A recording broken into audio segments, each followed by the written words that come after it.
Hello everyone! We're playing the Stanley Parable today. Okay, let's do this. The end is never the end. The end is never the end. The end is never the end. Okay, good to know the end is never the end. So what are we in, like a ongoing loop of timey-wimey stuff?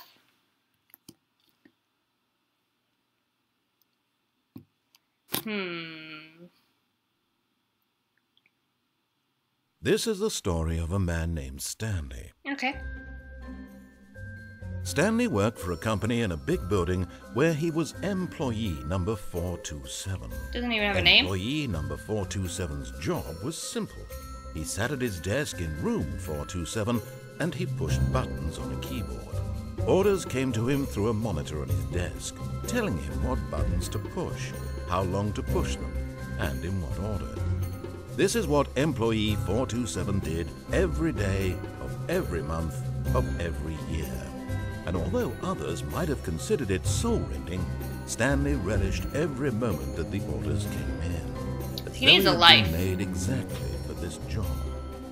And Stanley was happy. I wouldn't be happy with that job. And then one day, something very peculiar happened. Oh? Something that would forever change Stanley. Oh? Something he would never quite forget. Oh? He had been at his desk for nearly an hour when he realized that not one single order had arrived on the monitor for him to follow. He's No one free! had showed up to give him instructions, call a meeting, or even say hi. Never in all his years at the company had this happened. This complete isolation. Something was very clearly wrong. Shocked, frozen solid, Stanley found himself unable to move for the longest time. But as he came to his wits and regained his senses, he got up from his desk and stepped out of his office. Oh, what's this? Coffee?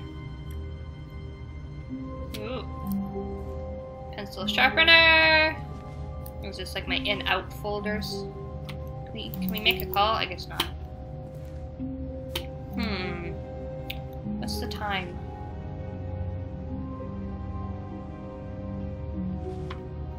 Okay.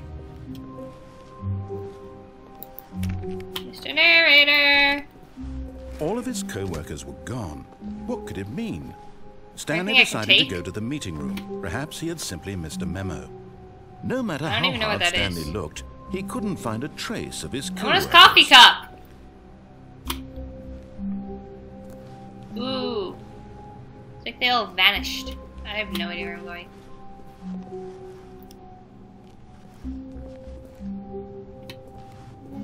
Do 422.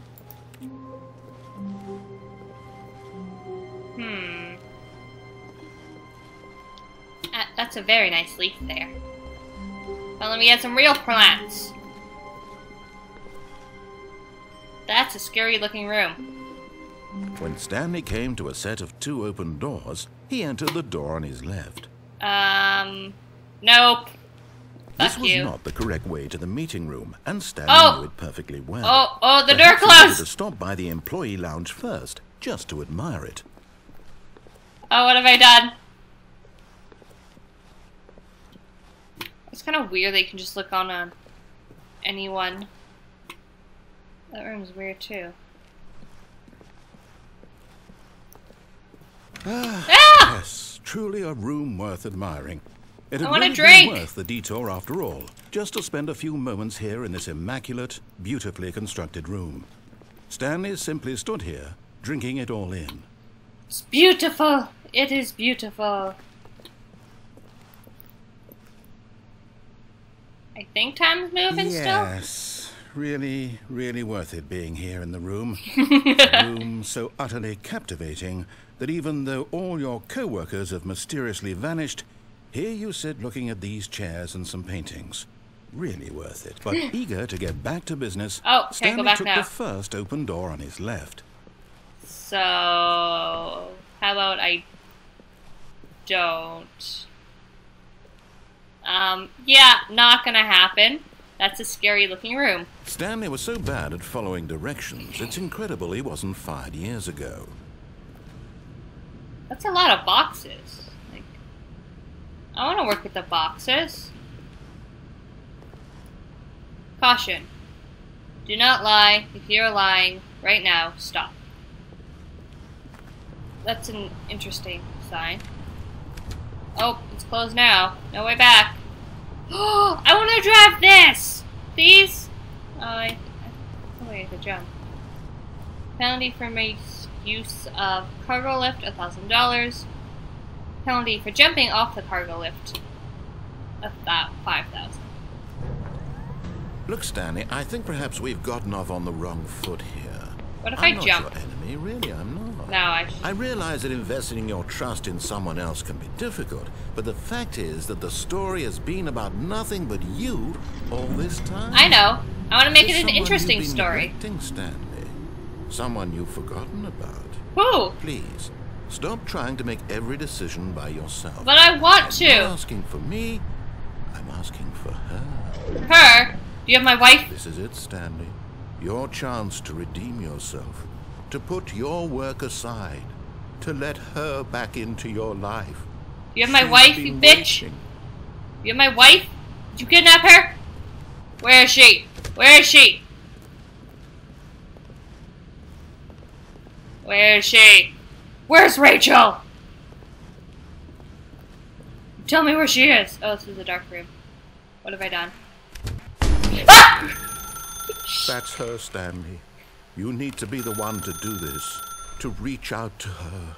If you can truly place your faith in another, then pick up the phone. How about I don't? Can I unplug the phone? As Stanley picked up the phone, a white light engulfed him, filling him not just with radiance, but with hope. Hope for a life reunited one... Wait. Stanley, did you just unplug the phone? I did! No, I that did! wasn't supposed to be a choice. How did you do that? You actually chose incorrectly? I didn't even know that was possible. Let me double check. No, it's definitely here, clear as day. Stanley picks up the phone. He's taken to his apartment where he finds his wife, and the two pledge themselves to one another. Music So we have comes sex? in, fade to white, roll credits. I don't think that's Not actually picking what up have the phone happened. is actually somehow an incorrect course of action. How is that even possible? None of these decisions were supposed to mean anything. I don't understand. How on earth are you making meaningful choices? What did you... Wait a second. Did I just see... No, that's not possible. I can't believe it. I plugged back How had I in. not noticed it sooner? You're not Stanley. You're a real person.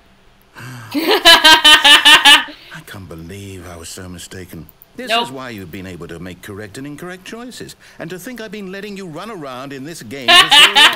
If you'd made any more wrong choices, you might have negated it entirely. It's as though you completely ignored even the most basic safety protocol for real-world decision-making. Or did Well, you I not almost jumped grasp off the thing. severity of the I situation? would've been fined Well, I won't have that $5,000. kind of risk on my watch. I'm Oh. going to stop the game for a moment so we can educate you properly on safe decision-making in the real What? world. Please observe this helpful instructional video. I don't want to watch a video. Oh, Choice. It's Okay. the best part of being a real person. But if used incorrectly, I'm a can real also be boy! most dangerous. For example, girl. in this I'm a real scenario, a hypothetical real person named Stephen has a choice. He could spend years helping improve the quality of life for citizens of impoverished third world nations. Or he could systematically set fire to every orphan living in a 30-kilometer radius of his house. Which choice would you make? I would make Remember the first one. that unlike here, the real world makes sense, and at no time should you make a choice that does not conform to rational logic. If you find yourself speaking with a person who does not make sense, in all likelihood, that person is not real. Allow the person to finish their thought, then provide an excuse why you cannot continue talking. Turn to a partner and practice saying, "My goodness, is it 4:30? I am supposed to be having a back, sack, and crack." A what? What's a back, sack, and crack? There's no one here, though. I can't practice. Excellent. Making choices on a regular basis is the best part to a healthy What in decision-making the process. fuck is Most going on medical there? professionals recommend making at least 8 choices per day. Do you make more than 8? Yes. And finally, if you begin to wonder if your choices are actually meaningful and whether you'll ever make a significant contribution to the world, just remember that in the vast infiniteness of space, your thoughts and problems are materially insignificant, and the feeling should subside. At this time, your instructor will guide you in an exercise to test and reinforce the material covered in this video. Welcome back. You may have noticed that this room has begun to deteriorate as a result of narrative contradiction. But not to worry. Now that you're properly informed on good decision-making, we're going to revisit a choice you made just a few minutes ago and see what the correct thing to do would have been. This way, please. Huh. Alright. Well, that was the Stanley Parable. I'm actually going to continue to play. But, thanks for watching, everyone. If you liked it, don't forget to hit that subscribe and like button. And feel free to leave a comment down below if you want to watch us play anything else. And until next time, bye!